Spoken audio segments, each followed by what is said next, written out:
ಬರಸಿಡಿಲಿನ ಮಧ್ಯೆ ಇಂದು ಕಾವೇರಿ ಪ್ರಾಧಿಕಾರದ ಸಭೆ ಆಗುತ್ತೆ. ತಮಿಳುನಾಡಿಗೆ 9,000 ಕ್ಯೂಸೆಕ್ ನೀರು ಹರಿಸಲು ಸಿಡಬ್ಲ್ಯೂಆರ್ಸಿ ಶಿಫಾರಸು ಮಾಡಿದ್ದು, ಸಿಡಬ್ಲ್ಯೂಆರ್ಸಿ ಶಿಫಾರಸು ಪರಿಶೀಲಿಸಿ ಅನ್ನೋದಾಗಿ ಸಿಡಬ್ಲ್ಯೂಎಂಎ ಮುಂದೆ ಕರ್ನಾಟಕ ವಾದವನ್ನ ಮಾಡಿದೆ. ಕೆಲವೇ ಕ್ಷಣಗಳಲ್ಲಿ ದೆಹಲಿಯಲ್ಲಿ ಈ ಮಹತ್ವದ ಸಭೆ ನಡೆಯಲಿದೆ. 9,000 ಕ್ಯೂಸೆಕ್ ನೀರು ಬಿಡೋದು ಕಷ್ಟ ಅನ್ನೋದಾಗಿ ಕರ್ನಾಟಕ ಹೇಳಿದೆ. ಕರ್ನಾಟಕ ರೈತರಿಗೂ ಸರಿಯಾಗಿ ಬೆಳೆಗೆ ನೀರು ಕೊಟ್ಟಿಲ್ಲ ಅನ್ನೋದಾಗಿ ಈಗ ಕರ್ನಾಟಕ ವಾದವನ್ನ ಮಾಡುತ್ತೆ. ಆಫೀಸರ್ಸ್ ಎಲ್ಲ ಸಭೆಗೆ ಆಗಮಿಸ್ತಾ ಇದ್ದಾರೆ. ಇನ್ನೇನು ಕೆಲವೇ ಕ್ಷಣಗಳಲ್ಲಿ ಈಗ ಈ ವಿಚಾರವಾಗಿ ಸಭೆ ಆಗುತ್ತೆ. ಮರುಪರಿಶೀಲನೆ ಆಗಬೇಕು ನೀಡಿರುವಂತಹ ಆದೇಶದ ಅನ್ನೋದಾಗಿ ಸಭೆಯನ್ನ ಕರೆದಿರುವಂತದ್ದು. ಈಗ ಕೆಆರ್ಎಸ್ ಜಲಾಶಯದ ನೀರಿನ ಸಂಗ್ರಹವನ್ನ ನೋಡಬಹುದು. ನೀರಿನ ಮಟ್ಟ ಇಲ್ಲೇ ಕಮ್ಮಿ ಇದೆ. ಇಲ್ಲಿನ ರೈತರಿಗೆ ನೀರನ್ನ ಸಮರ್ಪಕವಾಗಿ ಕೊಡ್ಲಿಕ್ಕೆ ಆಗ್ತಾ ಇಲ್ಲ. ಹೇಗೆ 9,000 ಕ್ಯೂಸೆಕ್ ನೀರು ಬಿಡೋದು ಅನ್ನೋದು. ನೀರಿನ ಪ್ರಮಾಣ, ಒಳಹರಿವು ಕೂಡ ಇಳಿಕೆಯಾಗ್ತಾ ಇದೆ. ಕುಡಿಯೋಕೆ, ಪರಿಸರ ನಿರ್ವಹಣೆಗೆ 48 ರಿಂದ 50 ಟಿಎಂಸಿ ನೀರಿನ ಅಗತ್ಯ ಇದೆ.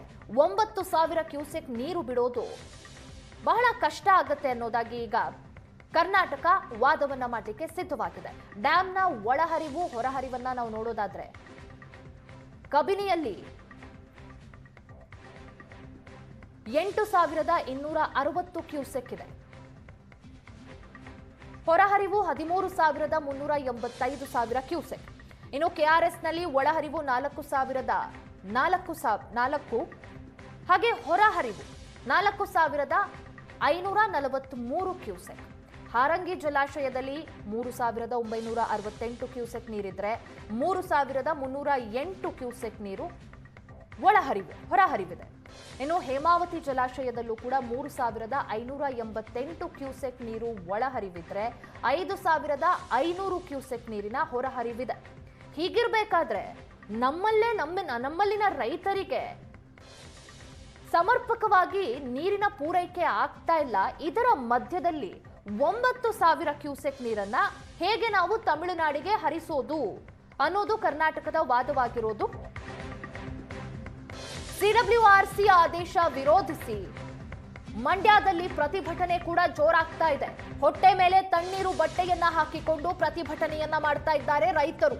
ಮಂಡ್ಯ ಶ್ರೀರಂಗಪಟ್ಟಣದ ಕಾವೇರಿ ನದಿ ಬಳಿ ರೈತರು ಪ್ರೊಟೆಸ್ಟ್ ಅನ್ನ ಮಾಡ್ತಾ ಇರುವಂತದ್ದು.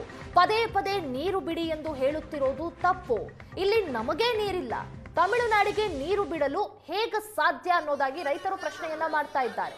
ನೀರು ಬಿಟ್ಟು ನಮ್ಮ ಹೊಟ್ಟೆಗೆ ತಣ್ಣೀರು ಬಟ್ಟೆ ಹಾಕಿದೆ ಅನ್ನೋದಾಗಿ ಹೊಟ್ಟೆ ಮೇಲೆ ತಣ್ಣೀರು ಬಟ್ಟೆಯನ್ನ ಇಟ್ಕೊಂಡು ಆಕ್ರೋಶವನ್ನ ಮಾಡ್ತಾ ಇದ್ದಾರೆ ರೈತರು. ಪ್ರತಿಭಟನೆಯನ್ನ ನಡೆಸ್ತಾ ಇದ್ದಾರೆ.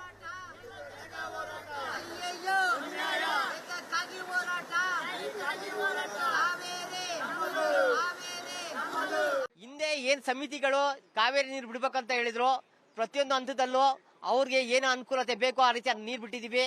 ಪದೇ ಪದೇ CREW ಸಮಿತಿ ಮತ್ತು ನಮ್ಮ ರಾಜಕಾರಣಿಗಳು ಮತ್ತು ಸರ್ಕಾರ ಪದೇ ಪದೇ ನೀರು ಕೊಡಿ ಅಂತ ಹೇಳಿ ಜನಗಳಿಗೆ ಮತ್ತು ರೈತರಿಗೆ ತುಂಬಾ ಅನಾನುಕೂಲ ಮಾಡ್ತಾ ಇದೆ. ಮಂಡ್ಯ ಜಿಲ್ಲೆಯಲ್ಲಿ ಏನು ಚಲುವರಾಯಸ್ವಾಮಿ ಹೇಳಿದ್ರು 4 ಕಟ್ಟು ನೀರು ಬಿಡ್ತೀನಿ ಅಂತ ಹೇಳಿದ್ರು. ನಾವು ಏನು ಮಂಡ್ಯ ಜನತೆಗಳು ಯಾವುದು ರಾಜರಂಗೆ ಬದುಕಿದೀವಿ ಹೊರತು ನಾವು ಯಾವುದು ಭಿಕ್ಷುಕರಂಗೆ ಬದುಕಿಲ್ಲ. ಅವರು ಉಳ್ಳಿ ಬಿತ್ತಿ ರಾಗಿ ಬಿತ್ತಿ ಅಂತ ಹೇಳೋ ಬದಲು 4 ಕಟ್ಟಿ ಕೊಡ್ತೀವಿ ಅಂತ ನಮ್ಗೆ ಭಿಕ್ಷೆ ಕೊಡು ಅಂತ ಹೇಳ್ತಾ ಇದಾರೆ. ನಮ್ಮದೇ ರಾಜ್ಯದಲ್ಲಿ ನಮ್ಮದೇ ಅಣೆ ಕಟ್ಟಿಟ್ಕೊಂಡು ರಾಜ್ಯಗಳು ಒಡವೆ ಎಲ್ಲ ಹಡ ಇಕ್ಕಿ ಅವಂತ ದಿನ ಶ್ರಮ ಪಟ್ಟು ಕಾವೇರಿ ಅಣೆ ಕಟ್ಟಿಟ್ಕೊಂಡು ನಮ್ಮದೇ ಕಾವೇರಿ ತಾಯಿ ಇಟ್ಕೊಂಡು ನಾವು ಭಿಕ್ಷಾ ಬೀಳುವಂತ ಸ್ಥಿತಿಗೆ ಈ ರಾಜ್ಯ ಸರ್ಕಾರ ಮತ್ತು ಸಮಿತಿಗಳು ಆಗಿದೆ. ದಯವಿಟ್ಟು ನಮ್ಗೆ ಆತರ ಕಟ್ಟು ನೀರು ಬೇಕಾಗಿಲ್ಲ. ನಮ್ಮ ಬೆಳೆಸಿಗೆ ಏನಾಗಿದೆ ಆ ಬೆಳೆಸಿಗಳು ನೀರು ಕೊಡ್ಬೇಕು. ಇಲ್ಲಿ